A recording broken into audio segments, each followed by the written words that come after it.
Geometry Dash is famous for its simple but brutal gameplay. Players start with easy levels but eventually tackle the hardest demons, constantly pushing the limits of what's humanly possible. Five Nights at Freddy's, on the other hand, isn't usually seen as a difficult game. It's built on stress and fear, listening for sound cues, tracking threats on cameras, and surviving under pressure. Less of a mechanical challenge and more of a psychological one. But that changes once you step into Five Nights at Freddy's Max modes. Suddenly, it stops being just a horror game and becomes a test of raw skill and endurance. But just as Geometry Dash fans, Five Nights at Freddy's fans weren't satisfied with only the challenges the official games had to offer. So both of these communities decided to create their own ranked lists of the most difficult fan-made content. The Pointer Crate Demon list for Geometry Dash and the Max Mode list for Five Nights at Freddy's. In this video, I'm going to compare the two games across 6 different categories to see which one is tougher overall. I'll rate each one out of 10 and add everything up at the end. For context, my personal bests are 9 circles in Geometry Dash and 4920 on Ultimate Custom Night, which in my opinion are pretty close in difficulty. With that said, let's dive in.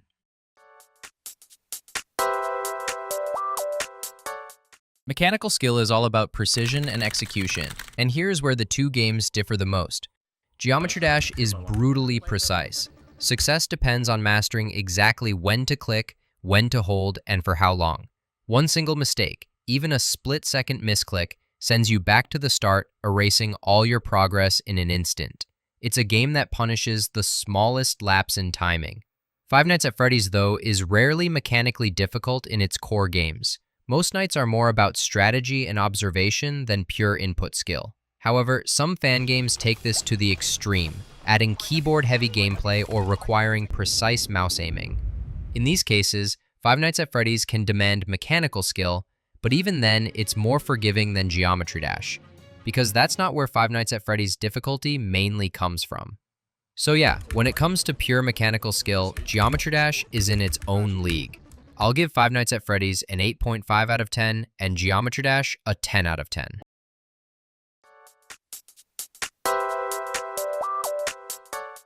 This is where Five Nights at Freddy's difficulty really shines.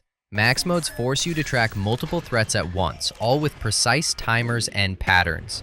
Every second matters, and you need incredible multitasking ability and sharp memory just to survive. The constant stream of decisions with no room for error makes Five Nights at Freddy's mentally exhausting.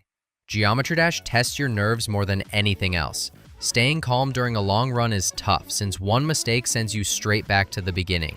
Memory levels add extra pressure, but compared to Five Nights at Freddy's, the game is still much simpler, with only one main mechanic to focus on.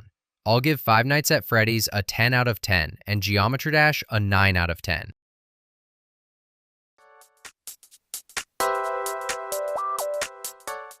Some of Geometry Dash's top demons push way beyond the average level length. At this point, trying to cram extreme difficulty into just 1 or 2 minutes often makes the gameplay feel unbalanced or outright unfair. While there are exceptions, it's not sustainable on a broad scale. That's why many creators spread the difficulty across 3, 5, or even 10 minutes of intense gameplay. Being able to stay locked in for that long without any breaks is mind-blowing.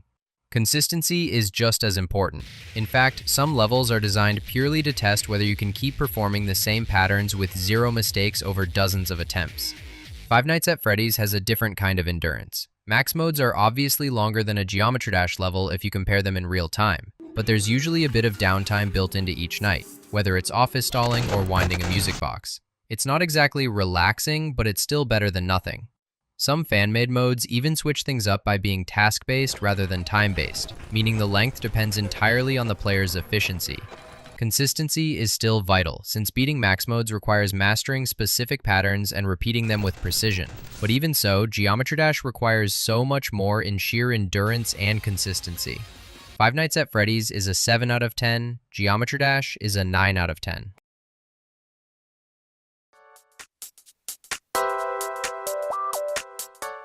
Geometry Dash's learning curve is very linear. You start with the first official level, the easiest, and progress through the difficulty phases: easy, normal, hard, harder, insane, easy demon, normal demon, hard demon, insane demon, and finally, extreme demon. But the real challenge begins at extreme demons. The gap between the easiest and hardest one is bigger than the gap between an easy-rated level and an insane demon.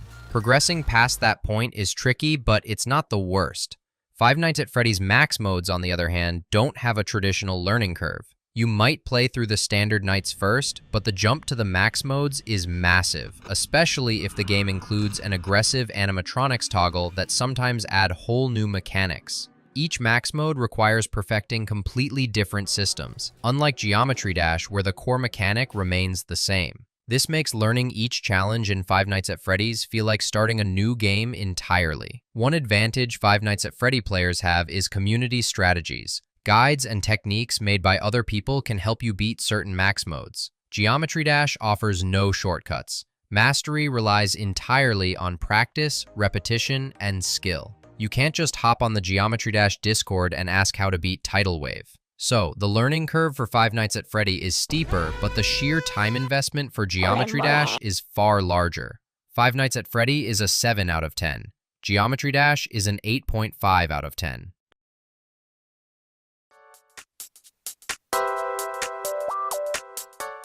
When it comes to diversity, Geometry Dash players do try to mix things up. Some levels require different skill sets, like memory and spam. But there's a limit, because the game's difficulty comes from level design, not changing core systems. Top players often avoid levels that rely on niche mechanics or gimmicks, since they're not fun to practice if the skill is only useful for a single level. Five Nights at Freddy's is almost the opposite. Being a top player means constantly adapting to completely different mechanics. Each game and each max mode has its own set of systems, requiring players to master entirely new strategies every time. Five Nights at Freddy's is an 8 out of 10, and Geometry Dash is a 7 out of 10.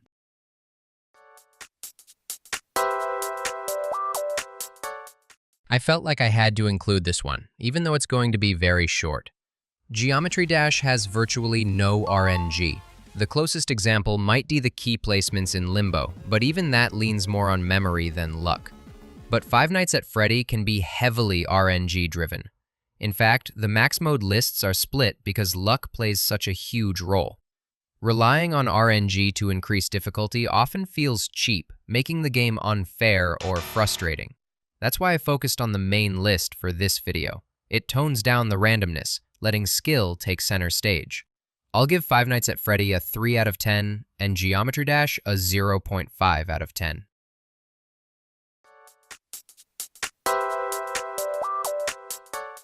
These are two factors I wanted to include but felt like dedicating a whole section to them would be a waste of time. I'll go over them quickly and give a point to whoever I think does better. Quality. Making Geometry Dash levels, especially the top ones, often takes years. To get on the top list, they need to be sent to RobTop and rated by him personally. That's why so much effort goes into these levels. Five Nights at Freddy, on the other hand, is a bit of a mess.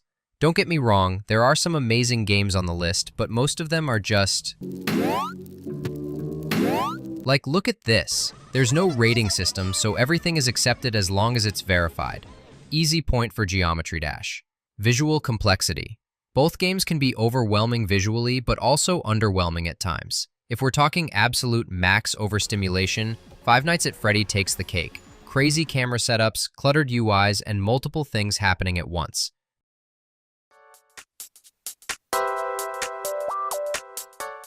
After adding everything up, one of them ended with 44.5 out of 60, and the other barely edged it out with 45 out of 60. And the winner is... Geometry Dash, to no one's surprise. Both games bring their own kind of difficulty. Geometry Dash is very straightforward with its challenge, while Five Nights at Freddy's difficulty is way more chaotic and unpredictable. At the end of the day, they're tough in completely different ways. Anyway, this was a lot of fun to put together, and also the most effort I've put into a video so far. If you want to see more stuff like this, you know what to do.